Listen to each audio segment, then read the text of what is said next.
না, সিগারেট খাওয়া যাবে কিনা অনেকে মাকরু বলে, হারাম বলে। আসলে এটা হারাম।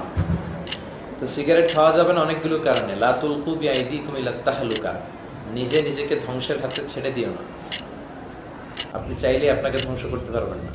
আপনার প্রাণ এটা আপনার, বাট এটা আল্লাহ দেয়। আপনার প্রাণ আপনার কাছে আমানত। তো এটাকে আপনি নষ্ট করতে পারবেন না। যদি এটা করা যেত তাহলে সুইসাইড করলে কোনো গুনাহ হতো না। আমার জান আমি শেষ করেছি, আমি তো অন্য কাউকে মারলাম না, তারপরেও গুনাহ হচ্ছে কেন?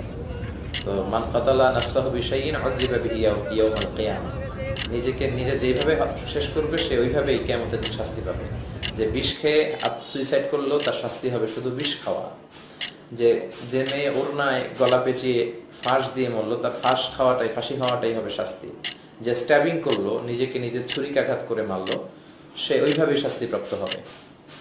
তো এই জন্য সিগারেট খেলে আপনি গ্রাজুয়ালি নিজেকে শেষ করে দিচ্ছেন। নিকোটিন থাকে, চিকিৎসা বিজ্ঞানীরা বলে it will damage your lung, এটা আপনার ফুসফুসকে শেষ করে দিবে। আপনার স্ত্রী, আপনার ছেলে মেয়ে ক্ষতিগ্রস্ত হবে, পরিবেশের ক্ষতি হবে, অর্থের অপচয় তো কবিরা গুনাহ।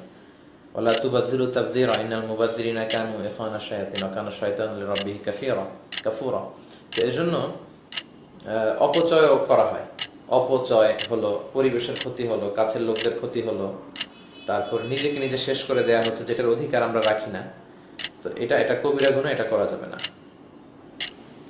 সিগারেটের প্রসঙ্গ গেল। অনেকে বলে আসলে আমি এত ইংরেজি বলি কেন? আমি আসলে তো পুরো মাহফিল জুড়ে ইংরেজিতে লেকচার কন্ডাক্ট করি না।